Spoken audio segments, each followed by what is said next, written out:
right, so I'd like to welcome everybody back to another episode. And we have with us Dr. Piper Gibson. Thank you so much, Piper, for being with us today. Thank you, Dr. Greenleaf, for having me. So you do, and you have a really interesting line of work, and that's and something we haven't talked about yet on this podcast. Tell me a little bit. How did you get into doing what you do? Yes. So 11 years ago, my son was diagnosed with a transient neurological tic.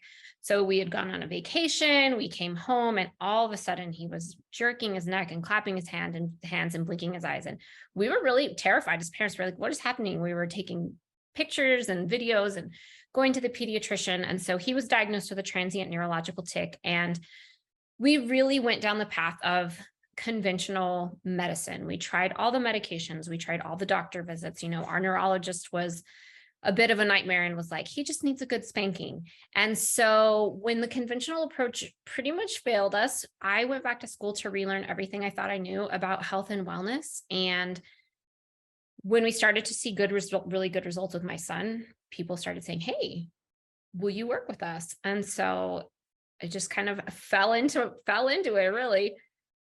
It's funny because we were just looking this up right before we talked, and I didn't realize how common this is. We're looking up like the statistics were 8 out of 1,000 kids or people in the United States, and like 20% of school age children have tics. And I didn't even realize, I'm trying to think, like, I don't ever like remember anybody growing up that I knew of, but that's pretty common to 20% of kids. That is really kind of a common, and that is a pretty big estimate. And, really, when we look at CDC numbers, they really kind of feel that tic disorders and Tourette's are really grossly underdiagnosed.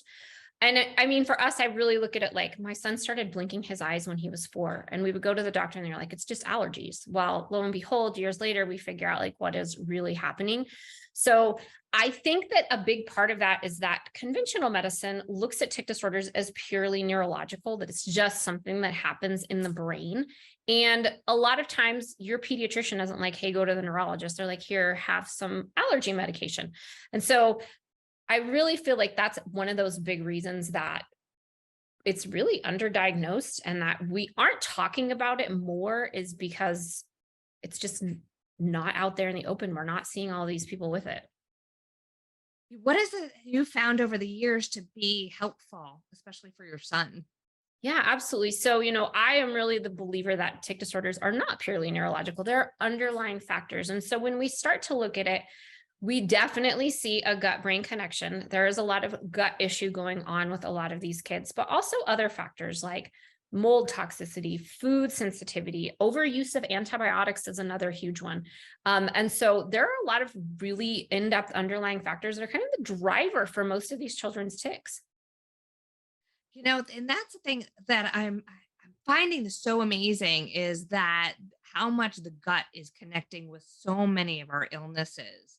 Do you think it has to do a lot with like the standard American diet or I do, I think that the standard American diet is a huge driver of that. I think that our toxic environment is another huge driver. I think that you have so many kids that have, intestinal permeability, otherwise known as leaky gut, that really kind of open up these tight gap junctions in the gut. They're eating foods they shouldn't be eating. They're exposed to these toxins, and it really does impact the brain. We're turning on that immune system when we have that kind of leaky gut experience. and how old is your son right now? He's 17. And how is he doing with the ticks? He's amazing. He's thriving. He's driving. He's going to school, playing all the sports, doing all of these things that we really wondered 11 years ago, were we going to get to this point? So he is doing incredible.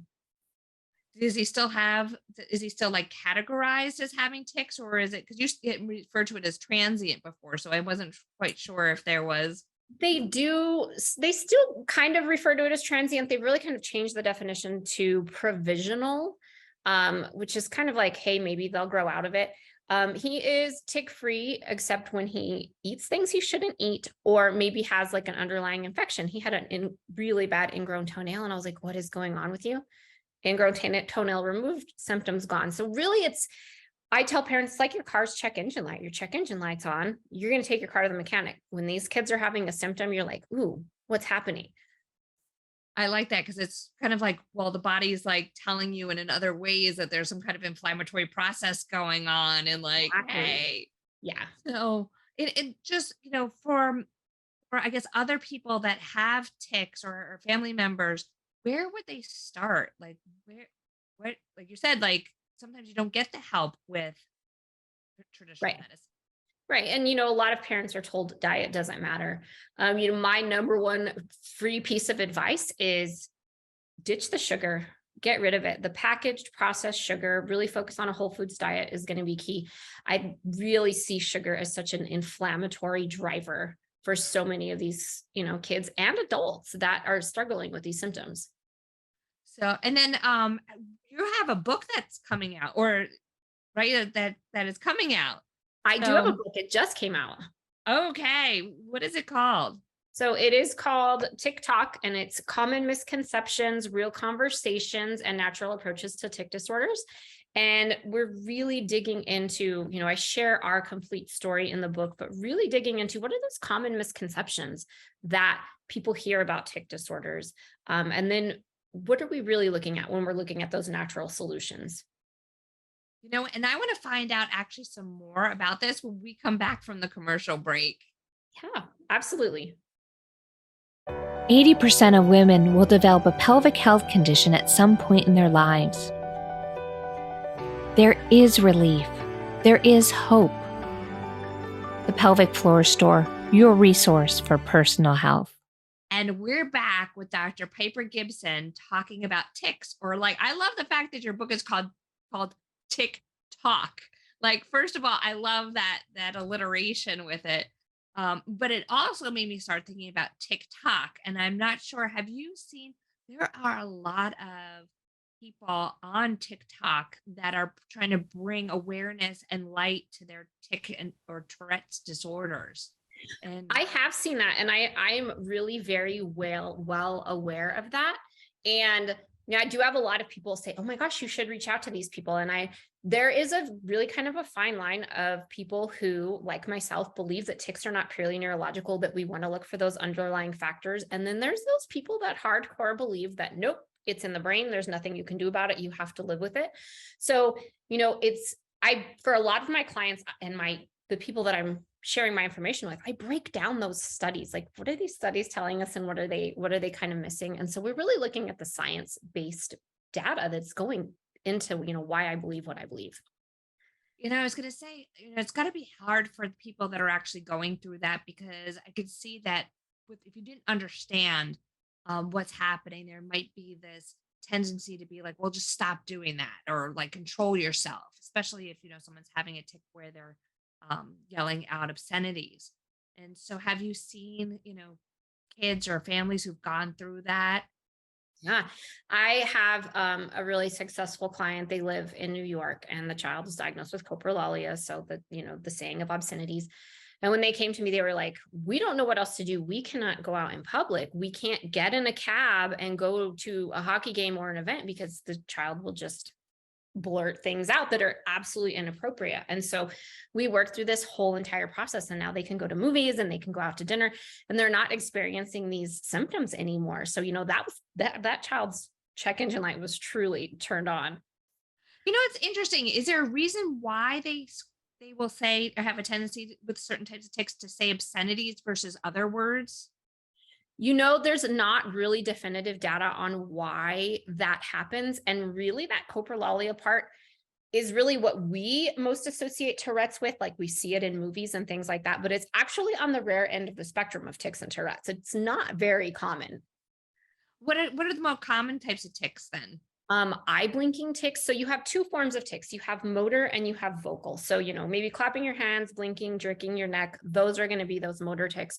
Or vocal tics. Clearing your throat is very, very common. Making animal noises or humming noises, those kinds of vocal things are really common on the vocal end. So in order to have the Tourette's diagnosis, you have to have a year of both a vocal and motor tic combined in order to get that Tourette's diagnosis. Okay, so then there's obviously different types of these ticks. Absolutely. So, And are there any dangers for the individual that are experiencing tics? Is there a sign that this could be related to other health conditions, or is it something that tends to progress over time? For a lot of people, I do see that it progresses over time. And I know that was true for us. What started out as eye blinking really progressed over several years and kind of got worse. Um, I think that it's exhausting. A lot of the kids I work with will say like they feel like they have no control over their body, that they're not part of their body. They have to do this movement or they're going to explode. So I think that, one of the big challenges for people with the disorder is that it's just very exhausting to not have any control over these movements your body is doing all day long. And is there any kind of connection with stress or emotional trauma? Yeah, I was talking to my group this morning about a study that looked at stress and tic disorders and comorbidities. And so when the children were under more stress, they had greater incidence of severe tics and more severity of things like OCD and ADHD. And when we look at that, I say, okay, what's missing from this study? And for me, there's so many more stressors beyond emotional. There's physical stressors, environmental stressors, biological stressors. What are some of those other stressors that might be driving this experience for that child? And what do you think are like the top things in your book that you really want people to know about? I want people to know that there is hope, that tic disorders, in my opinion, are not purely neurological. There are ways and things that we can look at that are going on in the body to really help you get back on track and really reduce those symptoms. And we can do that naturally. So I really wrote this book for my clients and for the other people out there who, families just like mine who are struggling and really need a better understanding, because most people are told, just ignore it, sweep it under the rug. Maybe they'll grow out of it. There's nothing you can do about it. And having gone through this experience, absolutely disagree. And that was my another question. You brought that up is do anybody ever actually grow out of it, or is this something, or can people become cured, or what is the general understanding? So from the conventional perspective, it's, hey, they might grow out of it. That's really what we're all told. I think from my perspective, when not addressed, it's not a matter of growing out of it. It's a matter of they end up with a Tourette's diagnosis down the road. And a lot of people, I have a lot of adults say like, I'm 37, I was hoping I grow out of it. I have not. And so, yeah, I do have a lot of clients who are tic free, or symptoms are greatly, greatly reduced because we've gone through this step-by-step process. That is great. And then so you have a specific process, and then you outline it also in the book. I do have a process. It's called Kick the Tics. And I do talk about how we use that approach in the book. Oh, that is awesome. Can you just give us a little kind of, just a little Yeah, hint yeah. of it? Yeah. So I have a 3-step process. It starts with what I call comprehensive neuroimmune analysis. So we're going to look at 935 biomarkers. What's going on in your body? What's happening under the hood? Then I use my foundational connection method to really not just look at that paperwork, but to take that data and connect it to what your child is experiencing in the past, now, current symptoms, all of that. And then I have the restorative rescue method, which really helps us to create those long-term and short-term goals to give parents a plan to help get their child back on track. So we do that in phases. It's step-by-step. Most people work with me for about 6 months to a year. That is awesome. And I guess in wrapping up, is there anything that you want us to know that we haven't talked about when it comes to tics? Like I said, I just want people to know that I think there is hope. There's definitely different approaches out there. You just have to be open-minded to exploring them. So, people can grab the book. It is on Amazon right now. You can get a paperback copy. You can get a Kindle copy. It's not a long book, but definitely gives people a very different perspective from what they really hear in that conventional model. Awesome. Where can people find out more about you, Piper? Yeah. My website is regenerating.health. So www.regenerating.health. And I'm also on Facebook and Instagram at Regenerating Health. Thank you so much for taking the time to be with us today and to talk about tics. So yes, I appreciate it. Thank you. So I just want to remind everybody to make sure you tune in for another episode next week, and also go check out Dr. Piper Gibson on all her social media and her website. While you're there, come check me out. Don't forget to follow and like all of our content, and we'll see you again next week.